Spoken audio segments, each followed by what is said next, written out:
Hello everyone, welcome to the special Tuesday live stream, the special Tuesday edition of DylanLasagna Live. You know who it is already, you know who it is.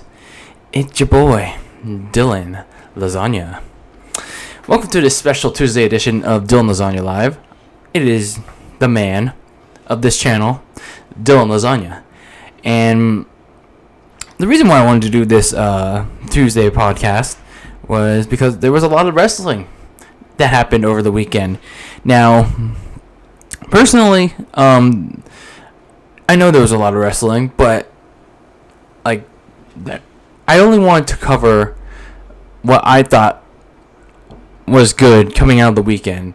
And while there's still a lot of highlights that I thought were good, there were still some that just didn't make the cut. And whatever didn't make the cut, we'll just,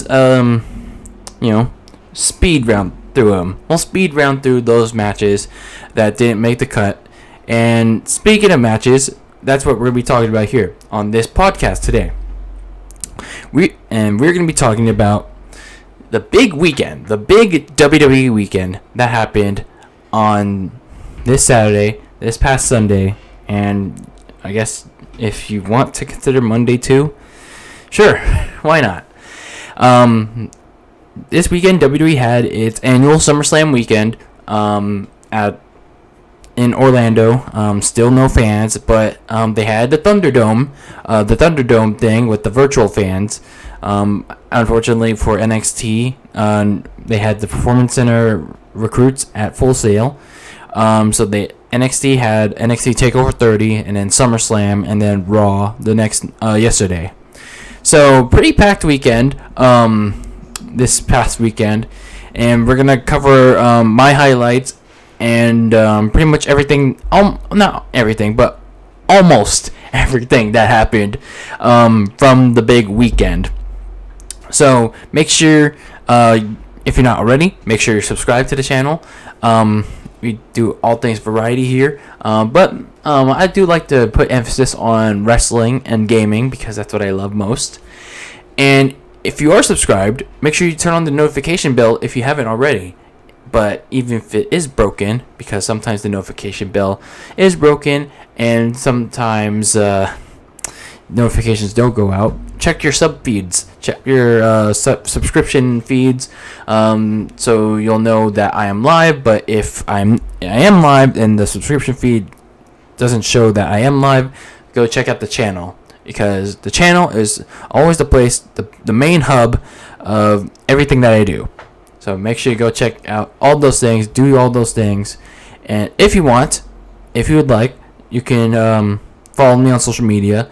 I'm at DylanLasagna on both Instagram and Twitter. And if you want, this is not mandatory at all. There is a link in the description for donations for Streamlabs. But again, I barely promote that. I'm just throwing it out there, however, if you would like to do that. But with all that said, let's get into our random tidbit of the day.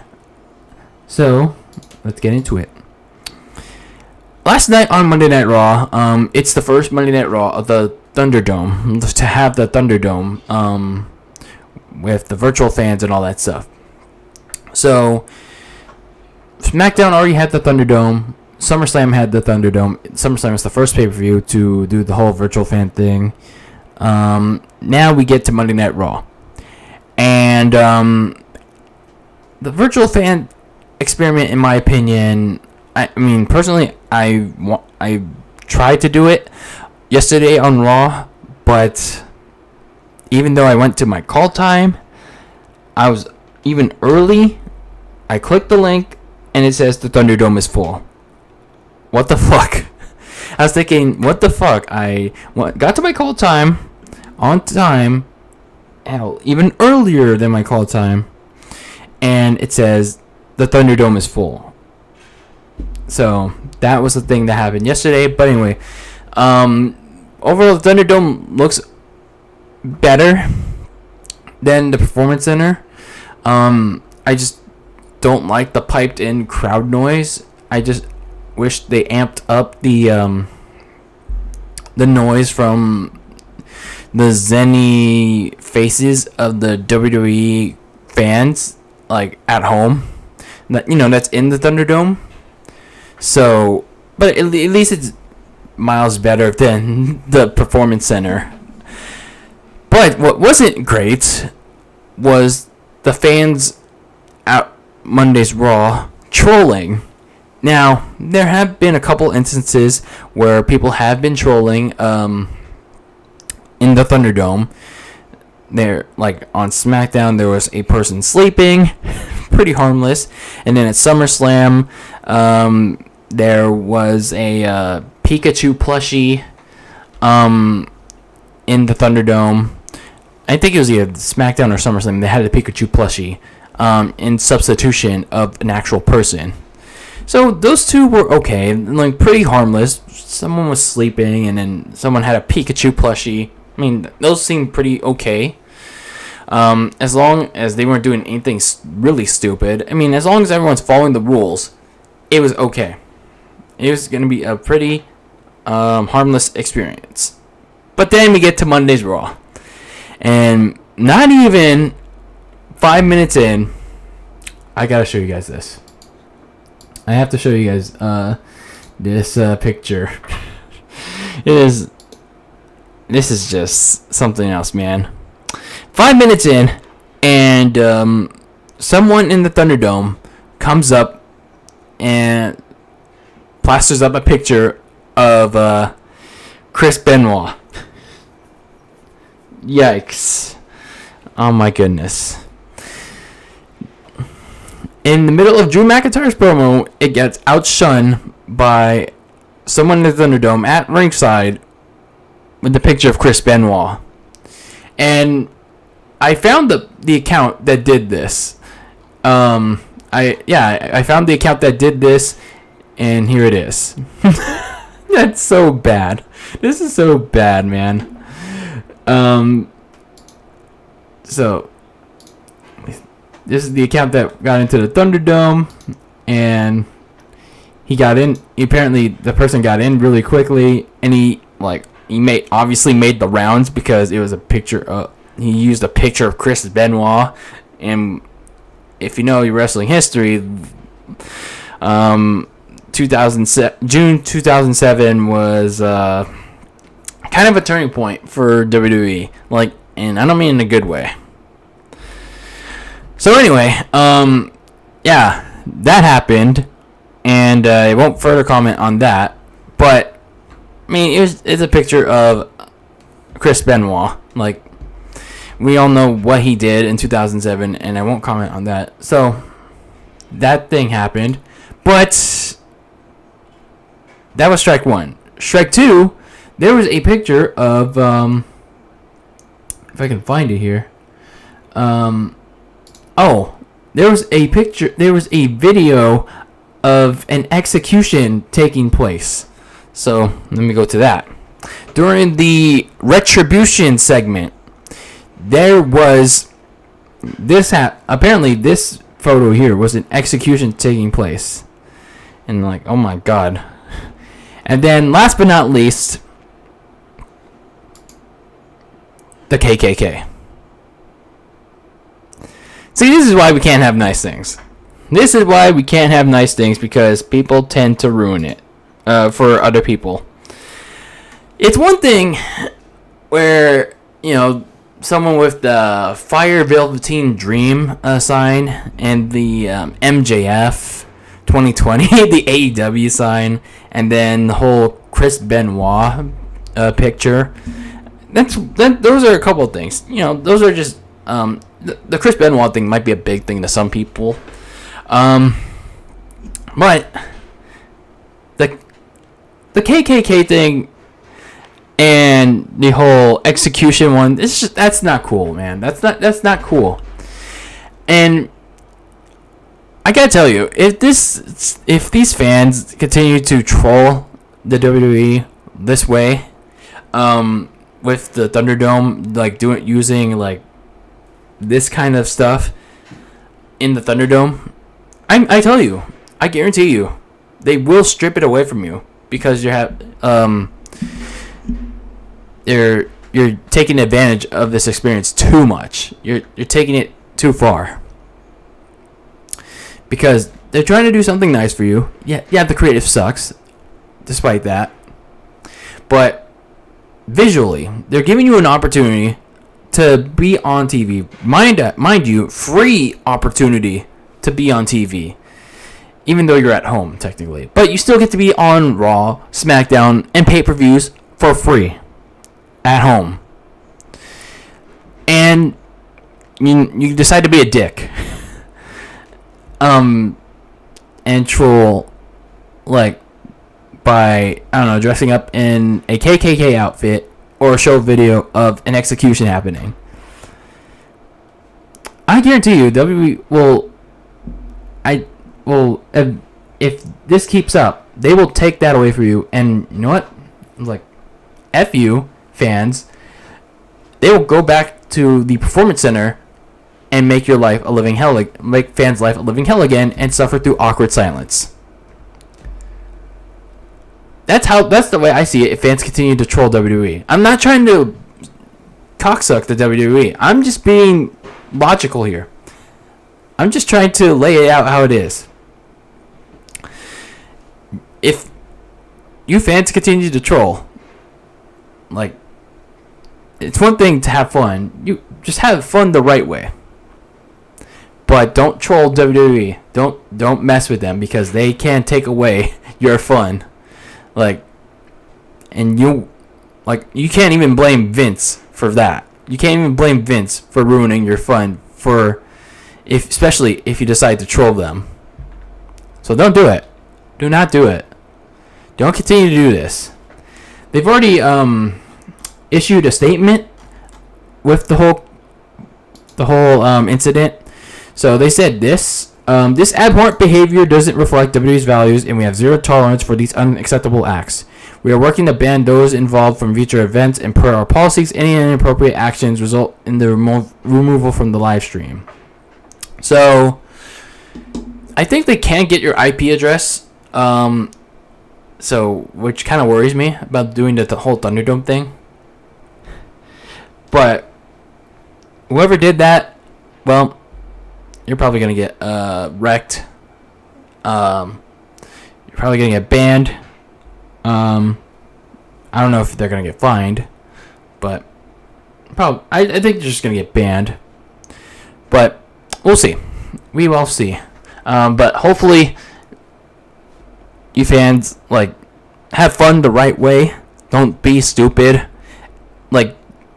Don't be stupid with this opportunity to be on TV for free, even if it's at home.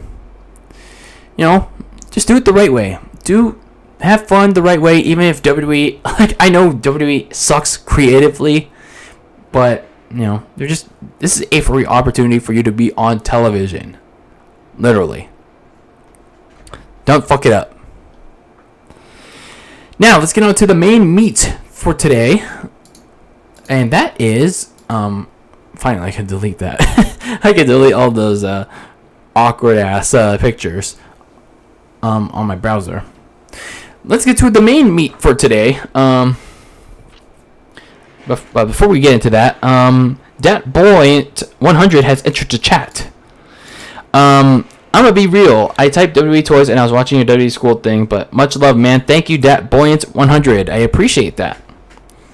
Now, before I was got sidetracked, but again, thank you, DatBoy100.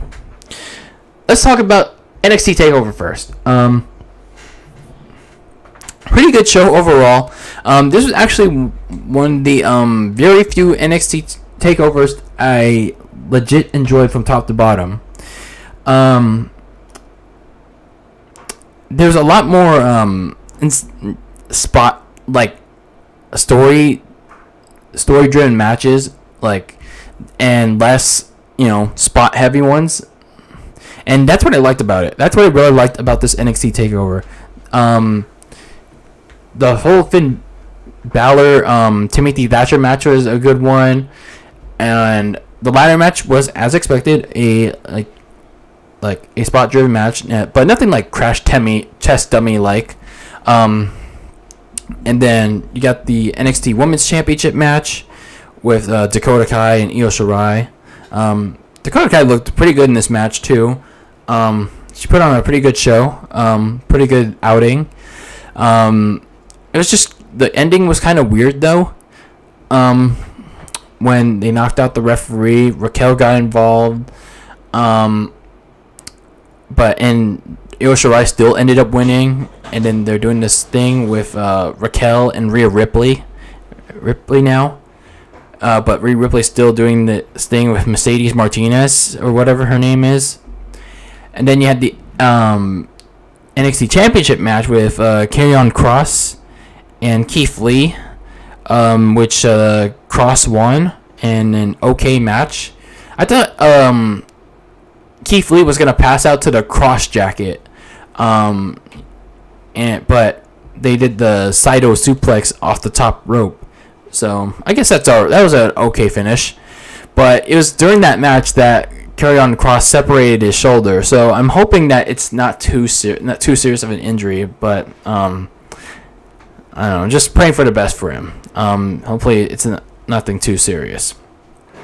But more on Keith Lee later, and let's talk about my match of the night, at least, and that's Pat McAfee versus Adam Cole, baby.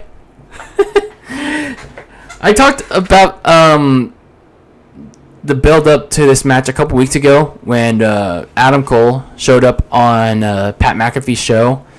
There was that whole confrontation there. People thought it was real. Obviously, us wrestling fans, it's a work. And then that translated into the following Wednesday show.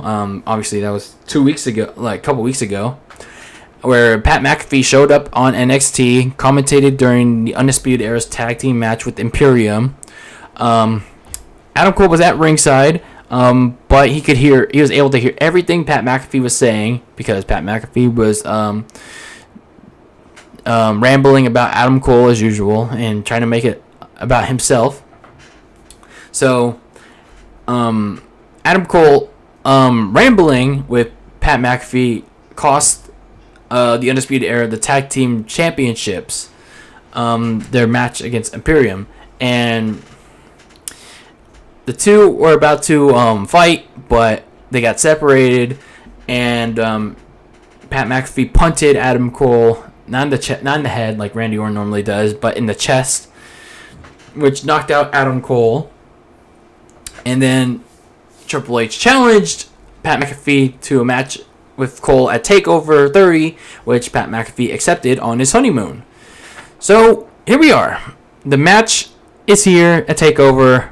My main concern with this match was, how would Pat McAfee do? Now, when it comes to celebrity matches, they don't turn out to be great. Most of them, at least. We've had some very few great ones. Very few great celebrity matches. We've obviously had Ronda Rousey at WrestleMania 34. She did great, and then she would go on to have a very good year with the Raw Women's Championship. And then Stephen Amell at SummerSlam 2015. That was a good one, not great one, but a good one with Neville or Pac, sorry. And then who they faced? I think they faced Cody Rhodes and Wade Barrett. If I refresh my memory from SummerSlam 2015. And then anyway, but yeah, celebrity matches have mostly missed rather than hit. So it was Pat McAfee's turn to see if he could hit the right note, especially with a work rate wrestler like Adam Cole. So expectations were high for this match, and let's just say it left a lot of people shocked. Pat McAfee literally shook the system. No pun intended. So prior to this match, Pat McAfee cuts another good heel promo, because I'd say he's a really good heel. He is a really good heel. He has that charisma that most of the NXT and main roster doesn't right now. So he cuts another good heel promo prior to his entrance, where he's going to win it for the brand. I thought that tagline was kind of weird. I'm like, what brand are you referring to here? So to freshen up McAfee, Adam Cole and Pat McAfee lock up in a regular collar and elbow tie-up, and then they trade headlocks before McAfee rolls out of the ring like really slimy and hides behind his NFL buddies. So he wants Cole to jump out of the ring so they can gang up on him, but the Undisputed Era comes and they get into an argument, and then that big moment happens. Pat McAfee all of a sudden quietly escapes all seven of them, or I don't know how many there were, escapes the argument, walks very quietly and gets up on the top turnbuckle and does a swanton bomb onto everyone at ringside. That swanton bomb was clean as hell. Then he takes Adam Cole back into the ring, where he just goes all out on him. He gives him a stomp, and then he hits some pretty clean moves in the ring to keep Adam Cole from getting any offense. He gives him a drop kick, a scoop slam, and all that other stuff. But it's not enough to keep Adam Cole down for the count, because the mistake he makes here is slapping Mr. Cole. So he slaps Adam Cole. Adam Cole slaps him back. They get into a slap fight, but Adam Cole regains control of the match with a pump kick, and that's where the longest reigning NXT champion starts to get going. So, later on, McAfee tries to go for a superplex, but Adam Cole pushed him off the rope, top rope, only for McAfee to again thrill with the backflip off the top rope and landing perfectly on his feet. I don't know how he does it. But more on that later. So Pat McAfee then just jumps up onto the turnbuckle and gives Adam Cole a superplex for a 2 count. And then McAfee tries to punt Adam Cole's head off on the steel steps, but he misses and he hurts his leg in the process. So no more punting for you, Mr. McAfee.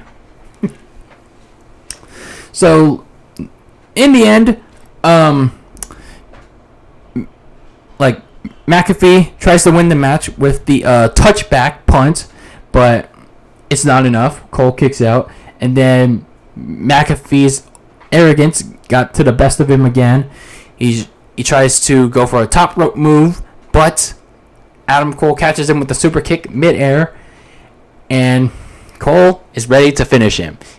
He wants McAfee to enjoy his last moments in the ring, and then he's going to go for the last shot, but he changes his mind. He wants to go up to the top, to the second rope, and he gives him the Panama City Sunrise, or Surprise, whatever it's called, and he puts away McAfee. He puts away McAfee for good.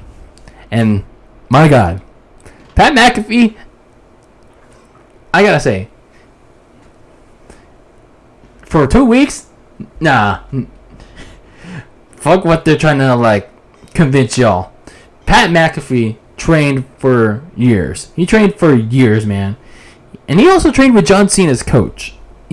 So let's remember that. So he also had that match in 2009 in WWC, I believe. So this was one of the best celebrity wrestling matches that I've seen. He has the character, with that overconfidence, his arrogance. He's got the mic work. He clearly has that. He's got the promo skills, if you've seen it the last couple of weeks, and on TakeOver.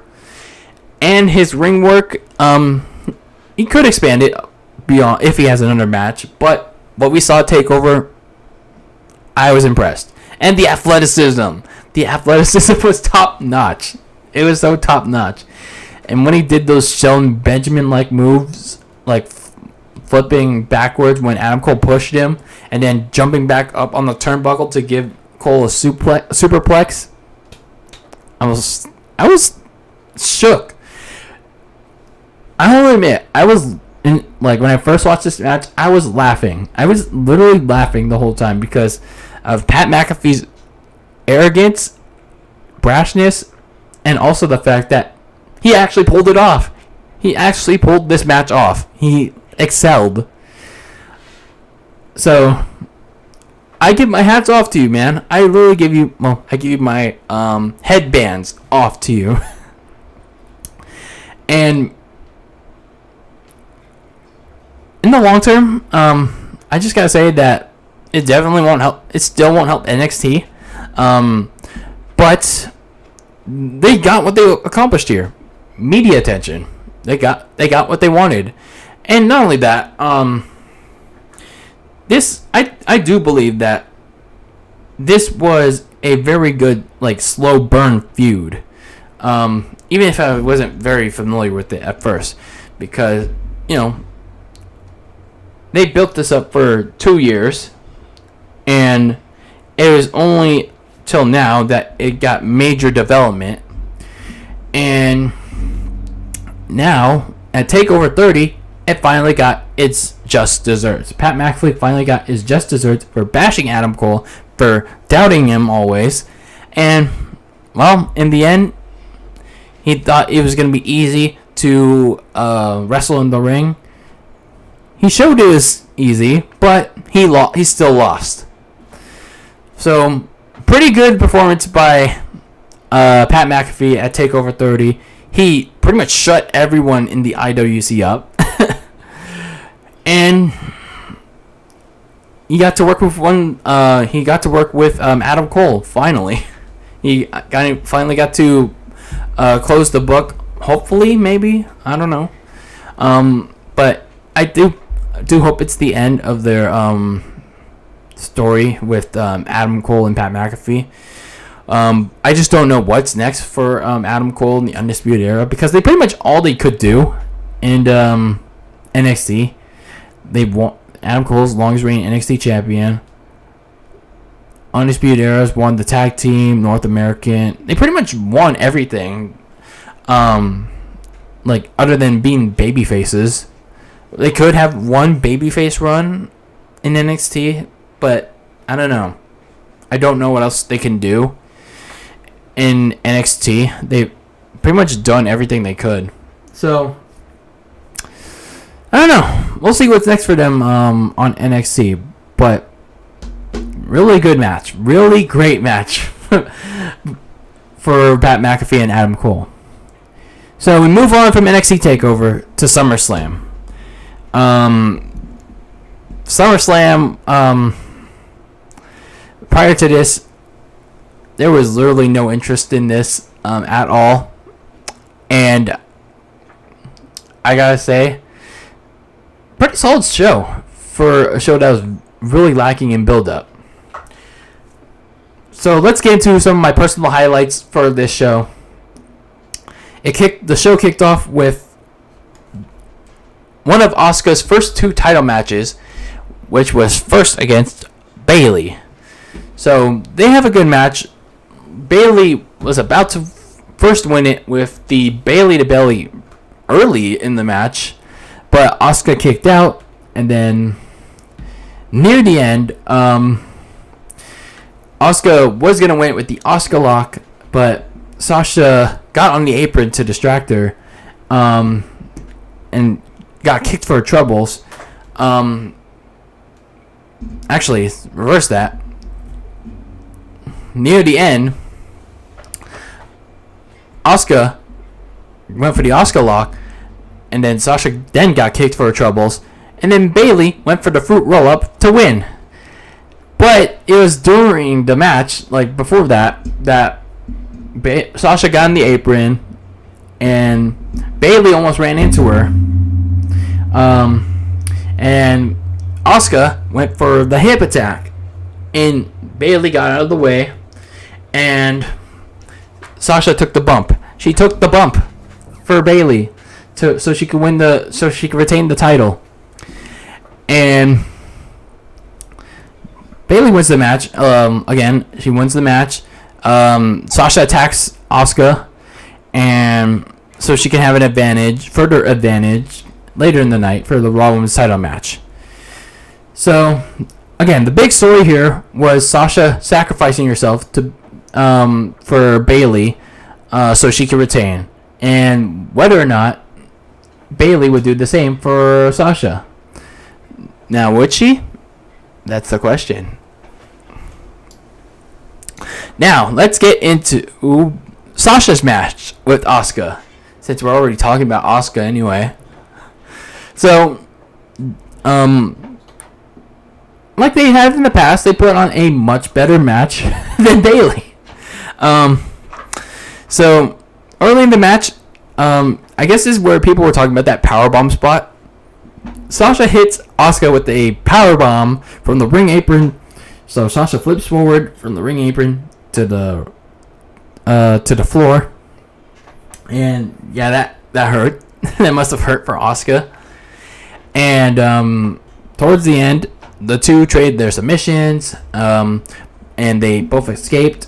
And Sasha escaped a second Asuka lock attempt, but and she went to Bayley, But Asuka, again, here we go in the scenario.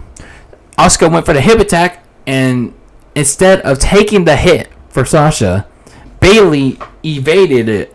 She avoided the hip attack. And even though she did, Asuka still took her off the apron.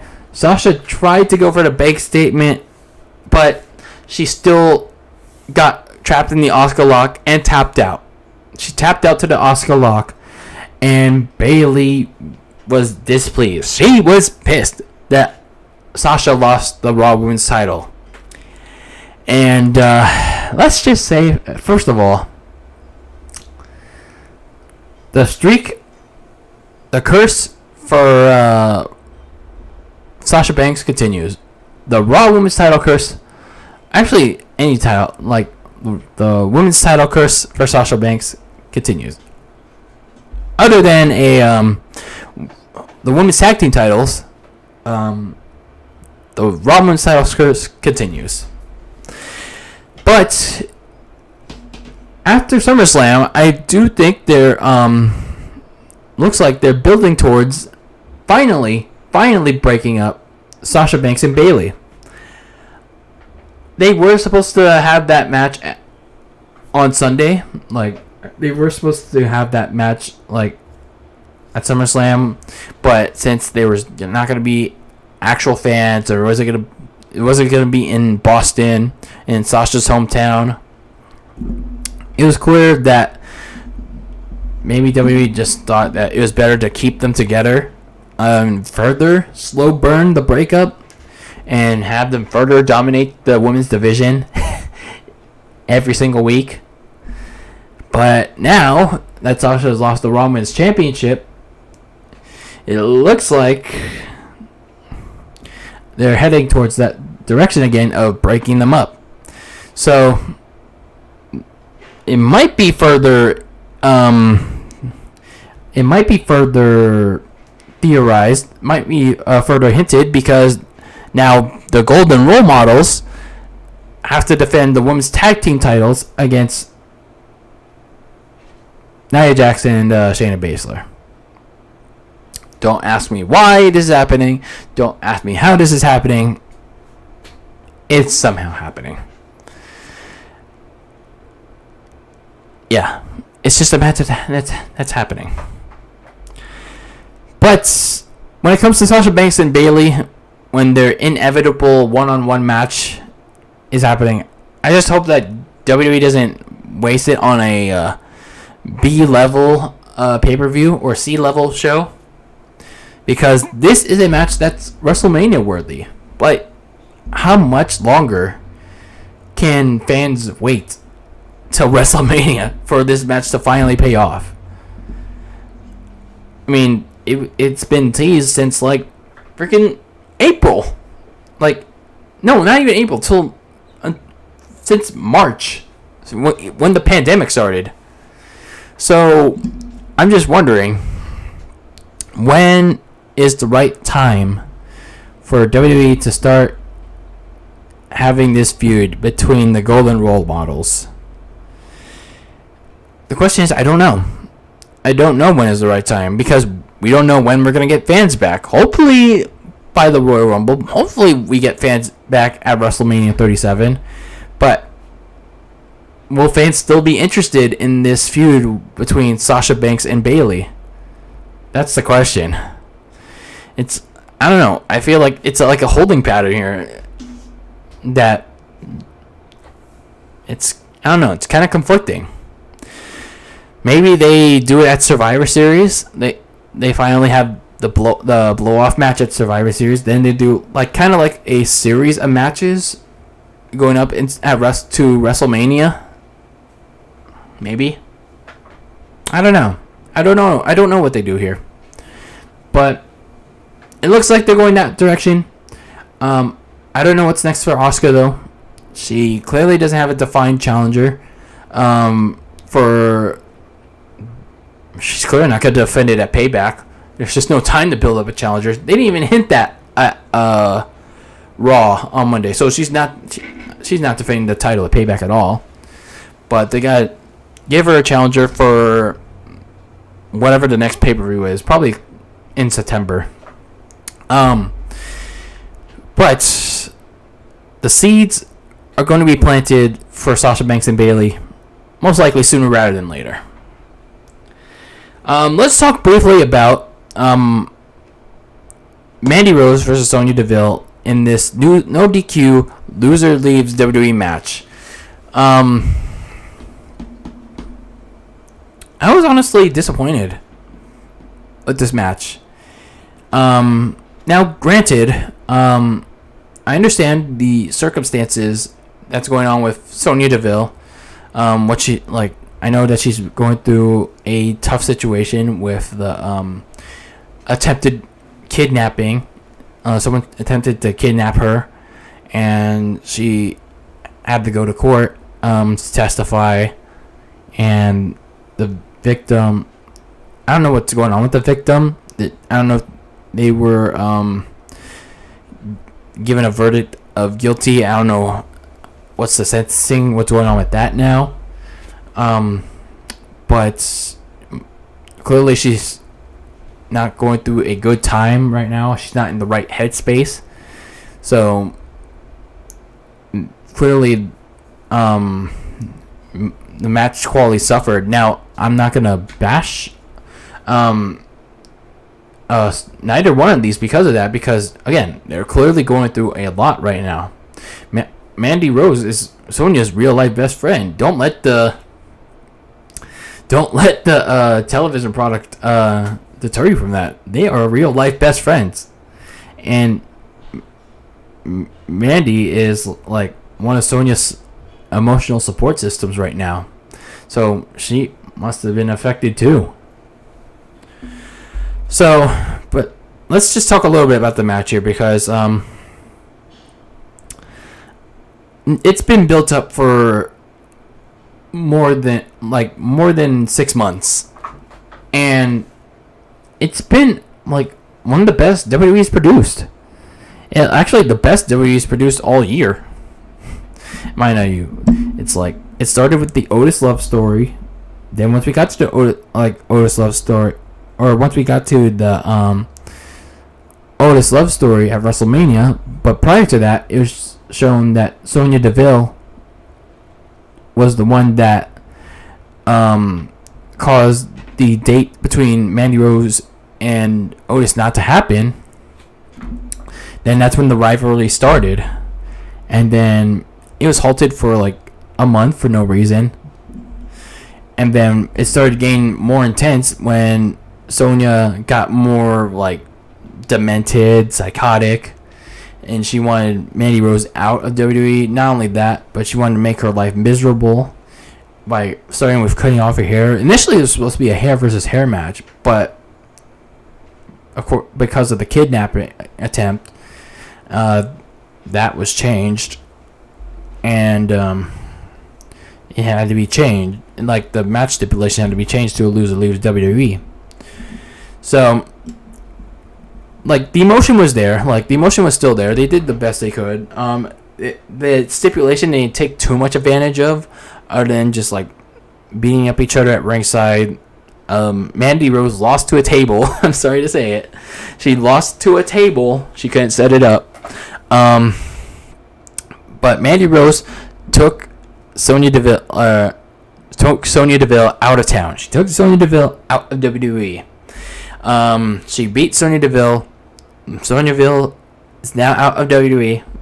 Not really, but she'll probably like be back when she's ready. So I really hope that Sonya will be feeling well in all forms, physically, mentally, emotionally, when she's ready to come back from this life-threatening experience. I hope Mandy will help her along the way, because they're friends in real life. But now that Mandy has done with her feud with Sonya, it's like, in storyline, of course, what's next? What's next for her if she's not taking a break? Also, does she does she go for a SmackDown Women's title opportunity? Does she go on like this winning streak of sorts? Does she get pushed in the background? I don't know what's gonna happen. I don't know what's next for her. Like the women's division is pretty limited right now. Naomi's there, but they don't use her. Dana Brooke hasn't been there for a while. Lacey Evans not there either. Carmella hasn't been around since WrestleMania. And then Tamina, not a non-factor. So if they're trying to help Mandy Rose be a better, like make Mandy Rose into a legitimate contender for the SmackDown Women's title, then I don't know how she's gonna be able to without a women's division. That only consists of her, Bayley, Sasha Banks, and Naomi. But aside from all that, I hope that both of them are doing all well in all forms, because it's, again, an unfortunate situation that they're going through, especially Sonya. But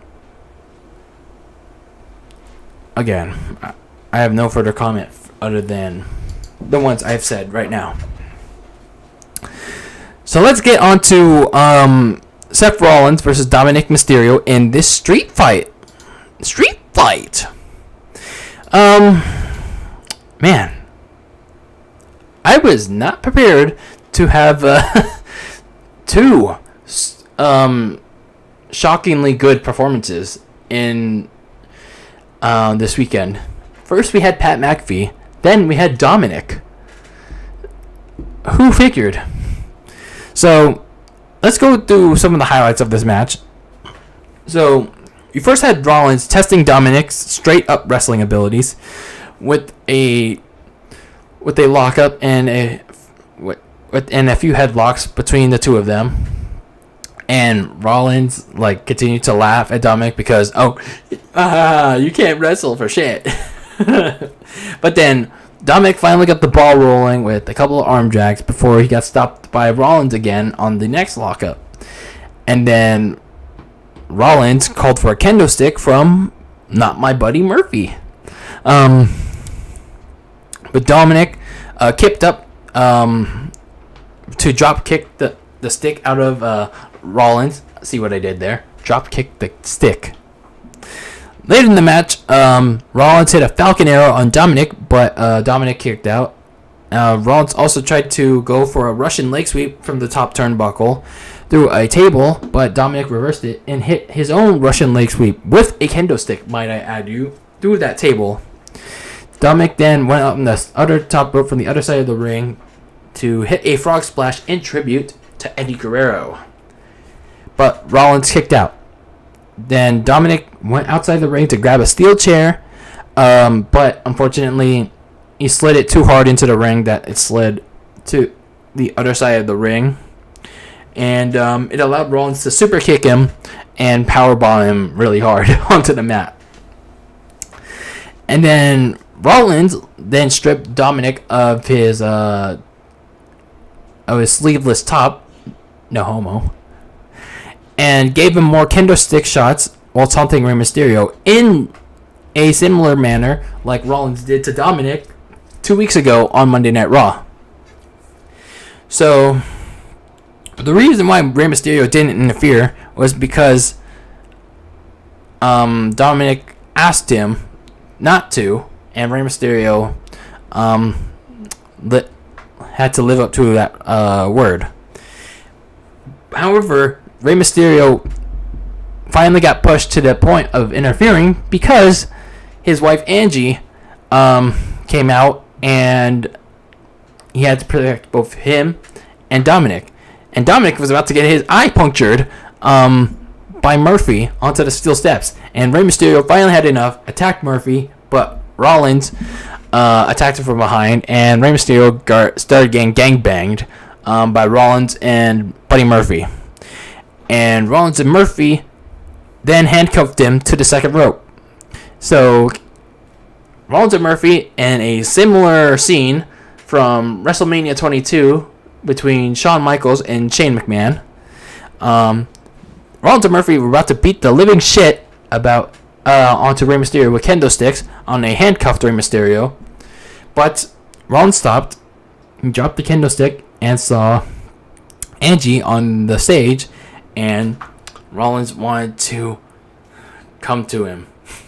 Rollins wanted Angie to come to him. He wanted to come to him. But Rollins got attacked from behind by Dominic, and Murphy got literally yeeted by Dominic twice. And Dominic tried to go on one last rally. He hit a 619 onto Seth Rollins, and then he went for a frog splash, but he took too much time getting onto the top rope, which allowed Rollins to, as soon as Dominic was about to hit Rollins in the tummy, Rollins got his knees up. He got his knees up, and he pretty much reversed it. So here we are, the end of the match, and Rollins taunts Rey Mysterio one more time. He's taunting him. Rey Mysterio's getting all emotional. He's getting mad. He's getting sad at the same time. He's calling Seth the son of a bitch, and all Rey Mysterio can do is watch as Seth Rollins hits the curb stomp onto Dominic right in front of Rey Mysterio, as Dominic loses to Seth Rollins in the street fight. But despite defeat, Dominic actually did pretty well. He looked kind of nervous, at least to me at first, in the first couple of minutes. But he shook off the nerves when it was his turn to take control of the match. Seth Rollins, as always, he did well as taking the pace, as a dictator of sorts for this match, controlling the pace, and letting him take control, do most of the work. Not most of the work, but when he needed to, let himself sell for Dominic. He made Dominic look good in this match. That's all I could say.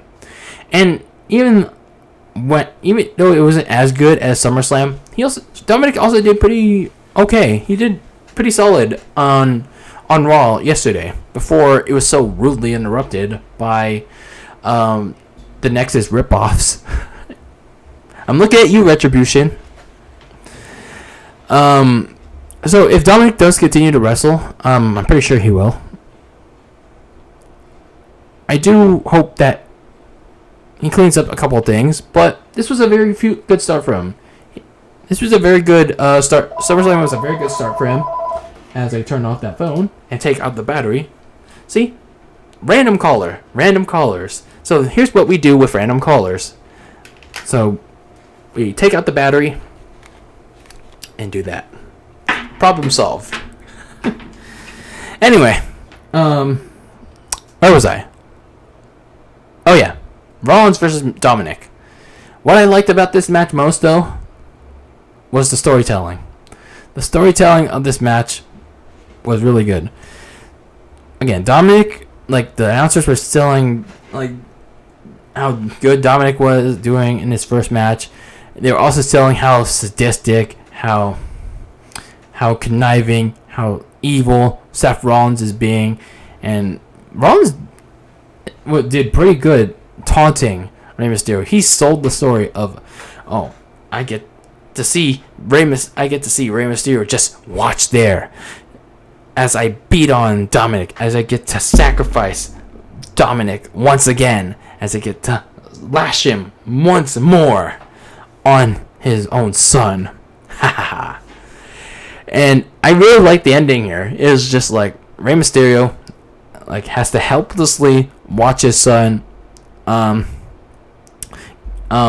get kind of tortured by Seth Rollins. He's as Rollins is teasing him. It's like, I'm gonna end your son right here. Oh, you wanna help? Oh, but you can't. You can't, because guess what I'm gonna do? Curb stomp. The end. And Rey Mysterio's crying, handcuffed on the floor on the second rope in the ring, and all he can do is count or see the referee count 1, 2, 3, and it was some good stuff. It was some good storytelling right there. That was some good storytelling right there. So, very good job. Very great. Very good stuff from all of them. And Buddy Murphy got yeeted. That's all I can say. Then we had the WWE title match. That was also a good match. I thought, however, the backslide was gonna the backslide finish by Drew McIntyre was gonna lead to a rematch at Sunday at Payback, but we'll get to that later. Actually. So after the WWE title match, we then get the main event. Now, while Dominic had one of the best performances of the night, if not the best performance, he wasn't the biggest story. He wasn't the biggest story coming out of SummerSlam, unfortunately. You were just a millisecond off the mark. Just that close. The main event, specifically the ending, was the biggest story. Now, let's briefly talk about the main event here, because it sucked. It mostly consisted of fighting in and out of the ring. Braun Strowman almost injuring, if not injuring, Bray Wyatt's back on the announce table. Both men fighting backstage. Braun Strowman tearing up the ring canvas. Bray Wyatt winning the Universal title after 2 6er Abigail's onto the exposed wood from the ring canvas. And that was the Universal title match that main evented SummerSlam again. But there was a reason why it main evented SummerSlam. And that's because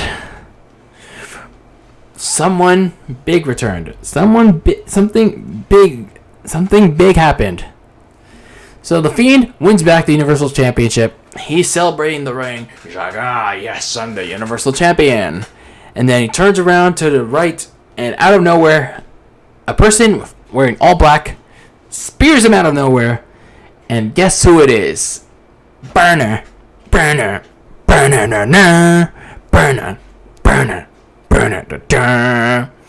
It's Roman Reigns, the person that was erased from history.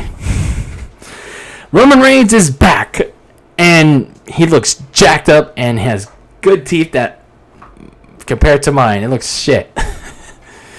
Roman Reigns spears Bray Wyatt off his socks, beats the holy shit out of him, and then he goes after Braun Strowman, beats up on him too, with a steel chair as well, and he shouts these things while he's doing it, like, "You think you're a monster? I made you," at Braun Strowman, and then he goes to Bray Wyatt, screaming, "You're just a freak in the mask," and then he goes to spear Bray Wyatt again, and he grabs the Universal title that he should have won at WrestleMania. And that ends SummerSlam. And oh man. Well, before we get to that, oh man. First of all, again, that match sucked. The main event absolutely sucked. But if we recall here, where the hell was Alexa Bliss? Wasn't she a key element in this latest chapter of the story? Why did SmackDown Creative all of a sudden add Alexa Bliss to the story? Like, I think it was on July 31st. They had the Fiend give the Mandible Claw to Alexa Bliss. Then a week later, Alexa Bliss is suddenly in the ring again when the Fiend comes out. And then once the Fiend is about to give the Mandible Claw to Alexa Bliss, who suddenly wants the Mandible Claw now, it's like, oh gee, she's suddenly into Mandible Claws now. And but the Bliss just outright blocks it, and she just, caresses the Fiend.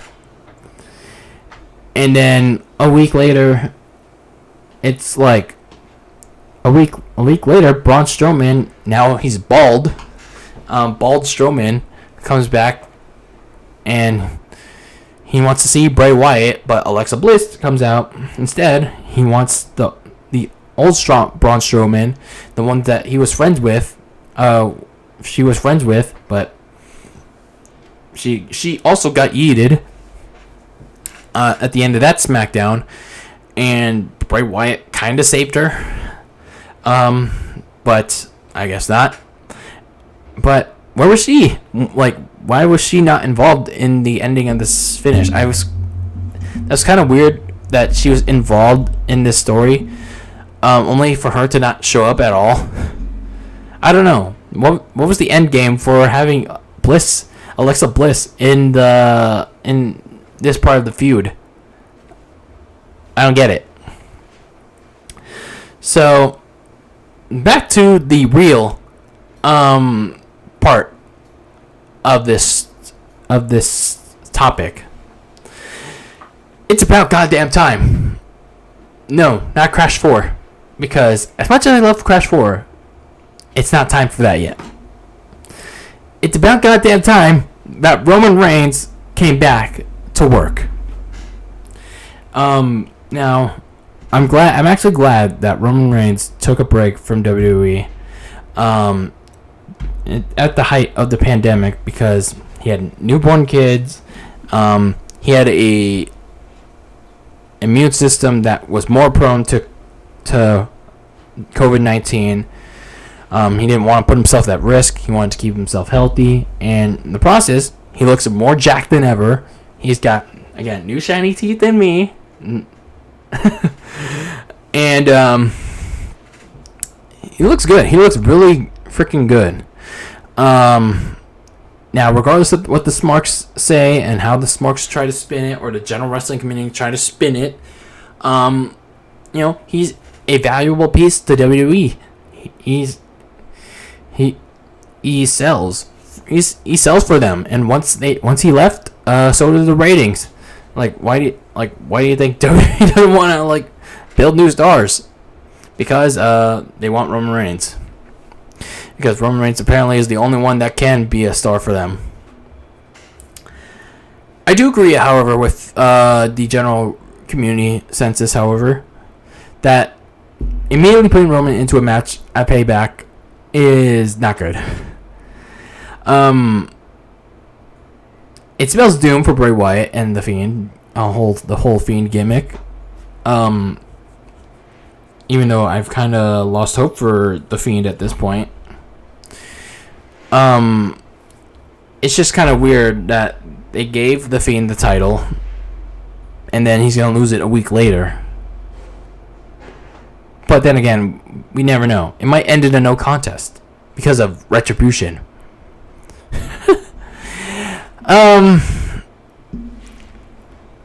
I do think that while it's good news for, no, not good news for Bray Wyatt.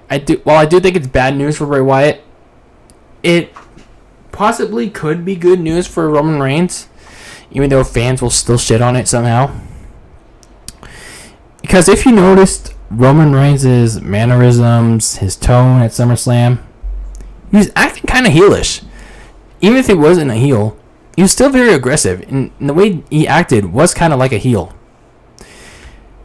Now, again, just because you acted that way doesn't mean he's automatically a heel.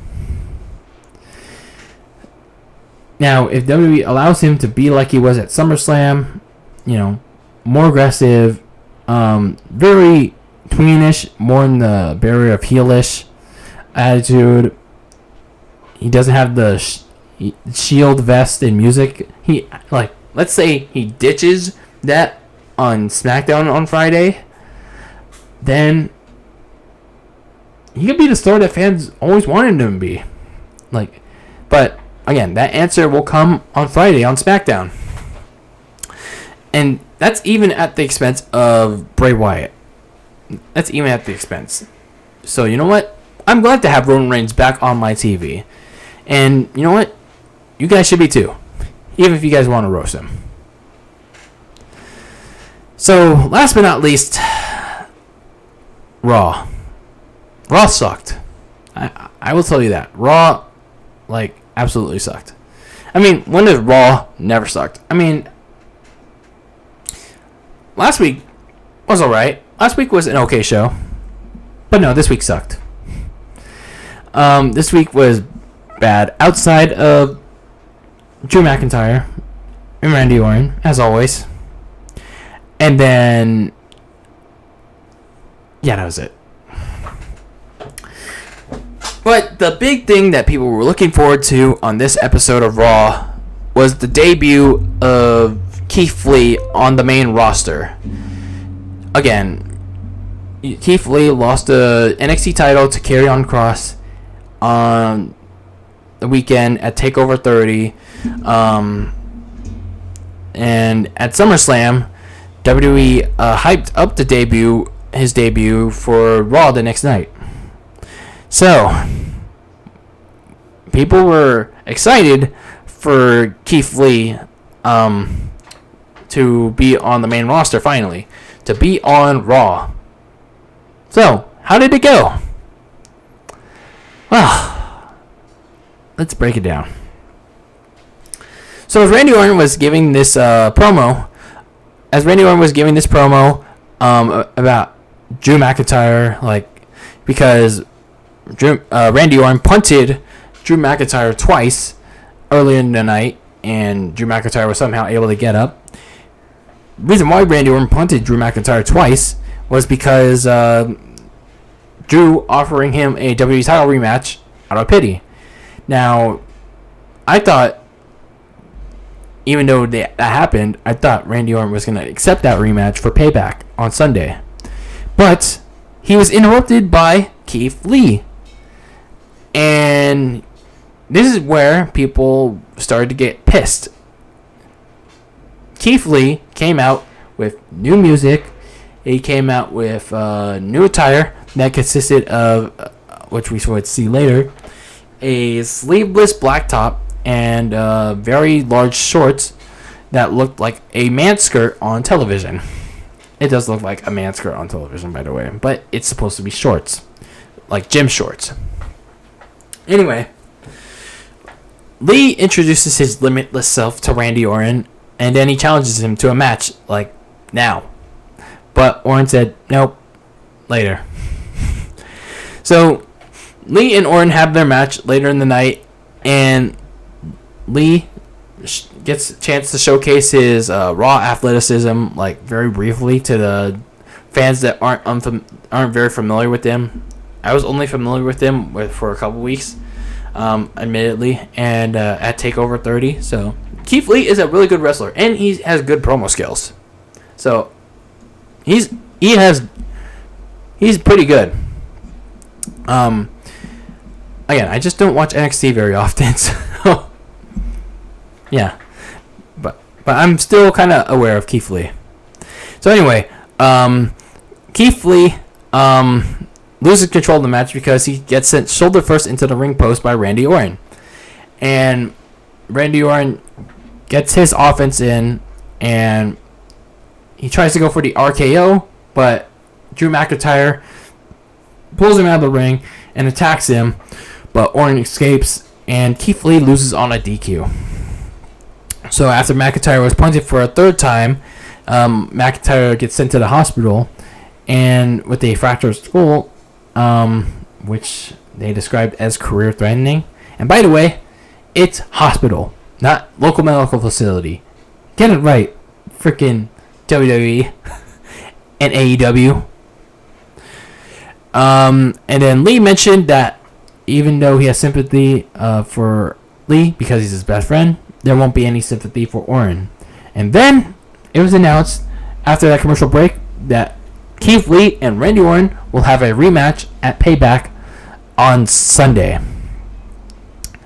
Now, initially at first, when I saw the wrestling community was throwing a fit, getting up in arms about WWE already ruining Keith Lee simply because they changed the theme and gave him a man skirt.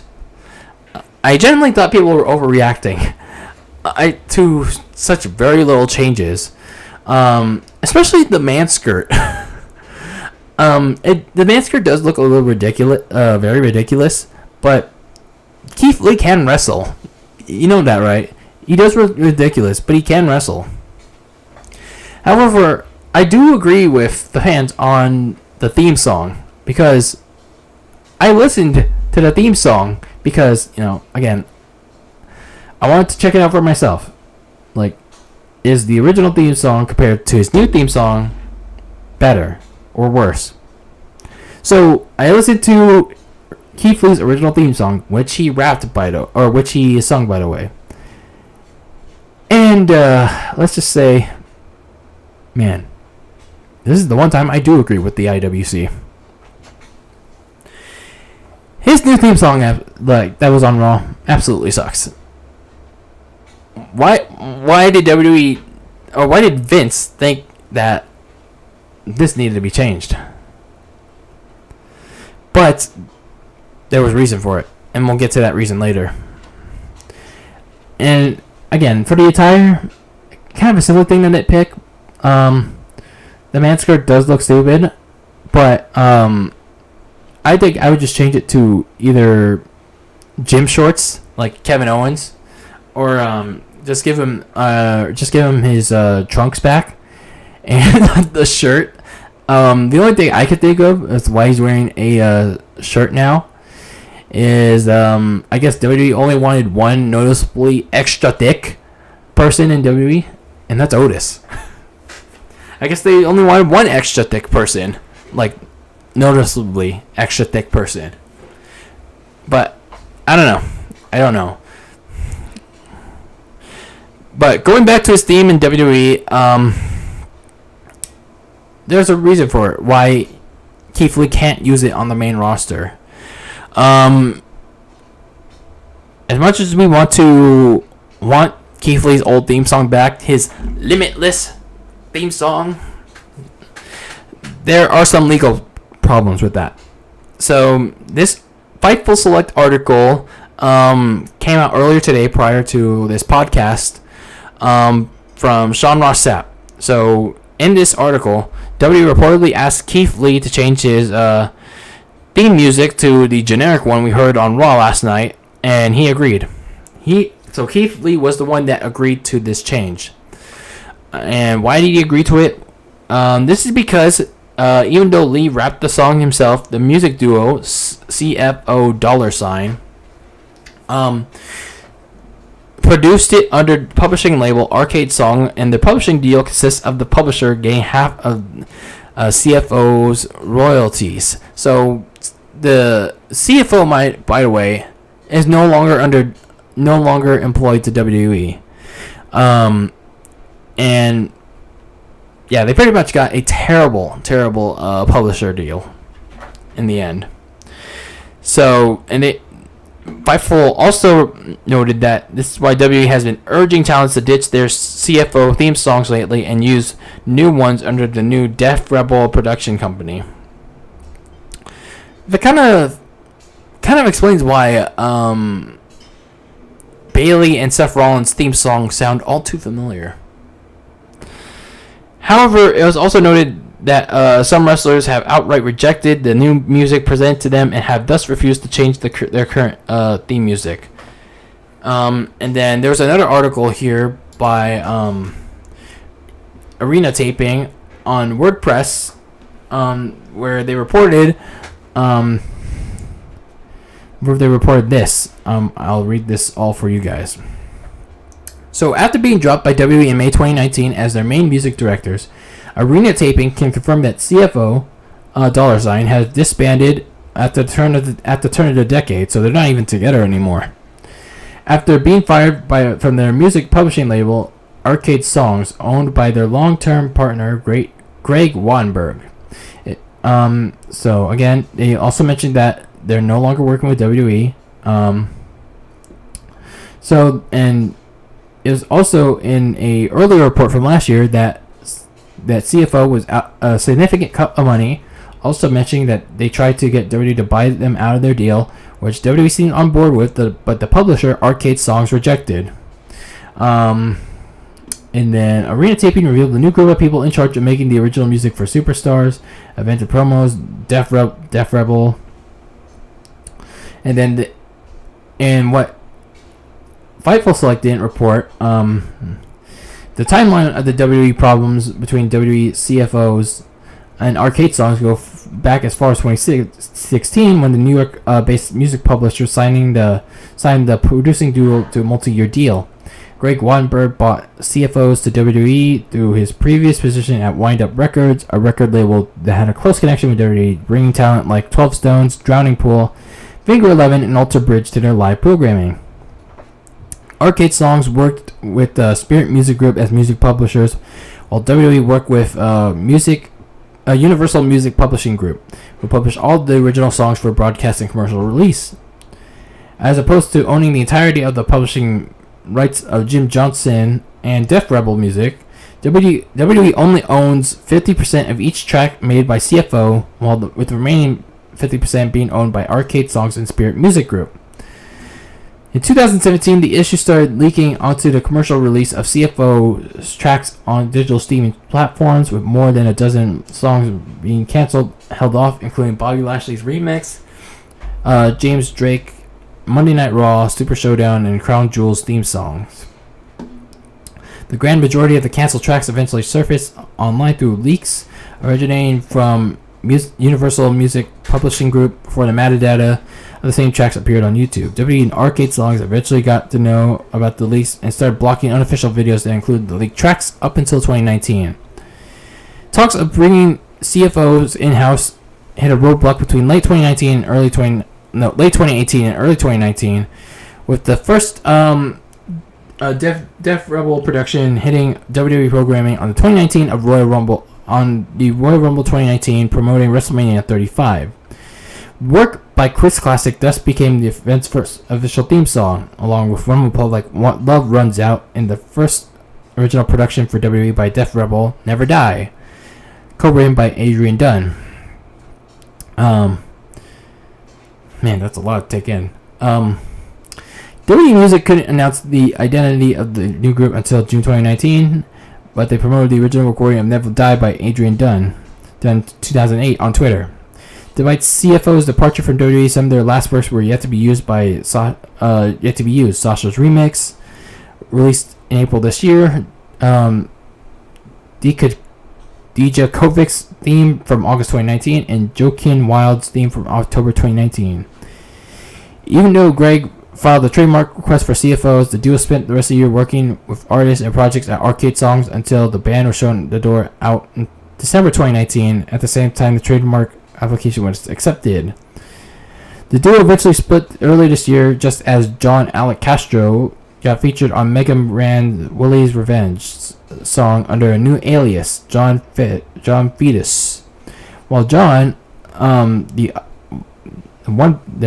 other person, continues working in the music industry, the same can't be said about his partner Mike Laurie, who has since left the scene entirely and is focused on programming as a software engineer. An undiscovered endeavor for an ex-producer and ex-accountant. And Arena Taping reached out to WWE and Arcade Songs, but have not heard back from either. So a lot to take in there. So from what I'm getting at here is, so again, the CFO duo got a terrible publishing deal from Arcade Songs, and once they found out about this terrible deal, they tried to get WWE to buy them out and do stuff in-house, but Arcade Songs rejected because, money. And that's where we are with this point. So there's, like, at some point, I do think that, not to get all defensive on WWE side of things, I do think at some point that, just from the business side of things, that the wrestlers probably are gonna have to change their music, because I don't know, especially with the exception of Jim Johnston theme songs, if there are contracts like licenses for these songs that do expire. I don't know how it works exactly, but why do you think they change songs? Like wrestlers change their theme songs every now and then, with the exception of Undertaker, John Cena. Who's another wrestler that hasn't? Hulk Hogan.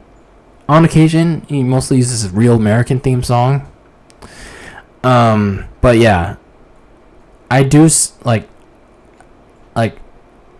I just wonder, with CFO splitting, who's paying the royalties? Are they still paying the royalties to their publishers? Because that would kind of suck. And I do like some of the CFO themes, like Shinsuke Nakamura's original theme song. Undisputed Era's theme song kind of catches on every now and then. Yeah, I mean the theme songs do get kind of repetitive, most of them do sound stale, but if they're catchy to some people, then that's fine with them. But I feel like if WWE can give Keith Lee his old theme song back due to the negative reception, they should. They should give it back to him, regardless of the royalties. Fuck it. Give him his old theme song back, because that's what makes him stand out. Not this create a superstar theme song that they gave him. They're just lucky that they haven't even changed his name yet, because that would really suck. But now you know why they had to change the theme song for Keith Lee, and it sucks, but at the end of the day, it's money. They changed it because money, and that's very unfortunate. But hopefully, despite all that, despite the bad theme song, despite the crappy attire, Keith Lee is not ruined. Keith Lee, why do people automatically assume that? From the couple of matches I've seen, he's a good wrestler. He has a lot of charisma, good character too. And I maybe in a month or two, give me 2 months, and then we'll see if he's really ruined. But until then, don't tell me he's ruined right away. Don't do that, because here we're unless if it's the whole Byleth situation, because yeah, you already know how I feel about Byleth in Smash Bros already, because fuck Byleth. We're I'll be fair with how Vince and the main roster creative handles Keith Lee, because he has potential on the main roster, main event potential especially, but we shall see. Oh, good dude, how's it going, man? You joined as soon as the podcast was about to end. Oh man, good dude, man, good dude. Good dude is a good dude. But anyway, that's it for now. That's it for this episode of DylanLasagna Live. If you enjoyed the topics I discussed here on the podcast today, make sure you give it a thumbs up, and make sure you comment down below on how you feel about any of the topics discussed. Again, there's a lot of matches that happened throughout the course of the weekend, a lot of big happenings over the weekend on NXT Takeover XXX, SummerSlam, Monday Night Raw. I know I didn't cover it all, just some of my personal highlights, but just sound off in the comments below what you thought was great, what wasn't great, what were your favorite moments, what were your most disappointing moments from SummerSlam weekend, let me know in the comments below, and then we can have a good discussion about it. Hey everyone, make sure to again like, comment. Again, if you're not already, subscribe, turn on the notification bell, all that good stuff. And if you're not already, make sure if you want to follow me on Twitter, on social media. If you want. No worries, dude. There will be so many more opportunities for you to join. But until then, I'm signing off. I'm hungry. As always, I'm always hungry, and it's hot in here.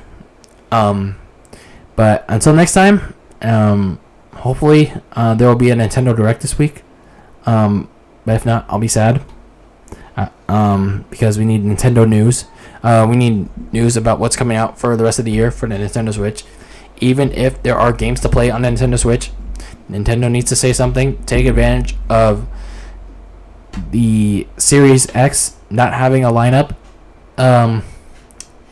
like for launch, and they just need to worry about PlayStation.